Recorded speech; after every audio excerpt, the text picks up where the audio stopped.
اس کا باپ اس وقت عموماً گھر پر نہیں ہوتا تھا۔ باپ کے ساتھ اس کا کبھی بھی تعلق نہ بن سکا تھا۔ اس کا باپ کچھ کماتا نہیں تھا۔ وہ سارا دن دوستوں میں گزارتا اور اکثر شاموں اور راتوں میں ان کی بیٹھکوں میں بیٹھا رہتا تھا۔ وہ اس کی ماں کے ساتھ جھگڑتا رہتا تھا، لیکن کبھی ہاتھ نہ اٹھاتا تھا۔ البتہ بولتا بہت غصے کے ساتھ تھا۔ اس کی اپنے باپ کے ساتھ دن میں ملاقات تھوڑی دیر کے لیے ہوتی تھی۔ صبح اسکول جاتے وقت اس کا باپ سو کر اٹھ رہا ہوتا تھا، اور یا پھر وہ گھر سے نکل رہا ہوتا تھا تو باپ کھانا کھانے یا کسی بھولی چیز کو اٹھانے آتا تو مٹ بھیڑ ہو جاتی۔ اسے باپ کے اونچے بولنے کی وجہ سے باپ سے محبت نہ ہو سکی۔ دوسرا، جب وہ اس کی ماں سے منتوں کے ساتھ اپنے سگریٹوں کے لیے پیسے مانگتا تھا تو اچھا نہ لگتا تھا۔ آج تراویح سے پہلے عشاء کی نماز پر لوگوں کا معمول سے تگنا چوگنا ہجوم تھا۔ مسجد کے صحن اور دونوں منزلوں کے اوپر اور اوپر والی چھت پر قمقموں کی رنگ برنگ بتیاں یوں جل رہی تھیں جیسے کوئی جشن ہو۔ ابھی وہ بازار سے گزر کر مسجد آیا تو امین کبابیا اور برف میں لگے گرما اور تربوز بیچنے والے سلیم آپس میں گفتگو کر رہے تھے۔ اس کی گلی کے نکڑ پر دودھ، دہی اور قلفہ بیچنے والی تینوں دکانیں پہلے ہی رات گئے تک کھلی رہتی تھیں۔ حلوائیوں نے بھی اعلان کر دیا کہ پورا مہینہ رات کو بھی دکانیں کھلی رہیں گی۔ یہ ساری رونق دیکھ کر اس کا دل خوشی سے پھوٹ رہا تھا۔ اسے رات کی رونق بہت اچھی لگتی تھی۔ خاموش، تاریک اور اداس راتوں میں اسے یوں لگتا کہ جیسے ساری دنیا فوت ہو رہی ہے۔ اس کا جی چاہتا تھا کہ اس کے گھر والے سارا سال راتوں کو جاگا کریں۔ جب کبھی اس کے ہاں دوسرے شہروں سے مہمان آتے تو رات گئے تک آپس میں باتیں ہوتی، تب اسے بڑا اچھا لگتا تھا۔ اسے بڑے شہر میں کئی دفعہ اپنی ماں کے ساتھ ماموں کے چوبارے میں رہنے کا اتفاق ہوا تھا، جہاں ساری رات بازار کی رونق اور ٹریفک کی آوازیں آتی رہتی تھیں۔ اس کا خوشی کے مارے سونے کو دل نہیں کرتا تھا، لیکن پھر کسی رکشے کے پہیے کی گڑگڑ میں نیند آ جاتی تھی۔ لوگ مسجد میں دھڑا دھڑ آ رہے تھے اور مولوی صاحب نے چاروں اطراف اسپیکروں کے منہ کھول دیے تھے۔ سب لڑکوں نے عشاء کی نماز نیچے پڑھنے کا فیصلہ کیا ہوا تھا اور تراویح اوپر ٹھنڈی چھت پر پڑھنے کا ارادہ رکھتے تھے۔ جب عشاء کی نماز کھڑی ہو رہی تھی تو اسے اپنا باپ مسجد کے دوسرے دروازے سے اندر گھستا دکھائی دیا۔ اوپر چھت پر ٹھنڈی ہوا چل رہی تھی۔ ہوا کی اس ٹھنڈک میں مزید اضافہ گھومتے پنکھوں سے ہو رہا تھا۔ ان پنکھوں سے نکلنے والی ہوا نمازیوں کے کرتے اڑا رہی تھی۔ دن بھر گھومتے رہنے کے مزے کے باوجود اس کا بدن تھکن سے چور تھا۔ وہ ہمیشہ ماموں کے ساتھ واپس آتے ہوئے بس میں سویا رہتا تھا اور گھر آ کر پھر گر پڑتا تھا۔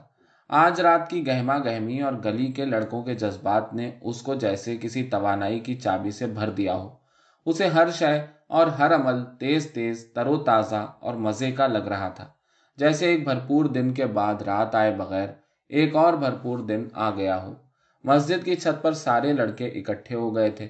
تراویح کی پہلی 2 رکعت تو سب نے تحمل کے ساتھ پڑھ لی تھی، لیکن تیسری رکعت کی جماعت کھڑی ہو جانے کے باوجود لڑکے ابھی اس میں شامل نہیں ہوئے تھے۔ 2-3 لڑکے پانی کے گھڑے کے گرد کھڑے ہو گئے۔ مٹی کے پیالے میں مٹی کے گھڑے سے پانی انڈیل کر پیتے دیکھ کر وہ بھی راشد، ساجد اور علیم کے پاس چلا گیا۔ اسے پانی میٹھا اور لذیذ لگا۔ لڑکوں کی دیکھا دیکھی 2 بڑے بھی پانی پینے آ گئے۔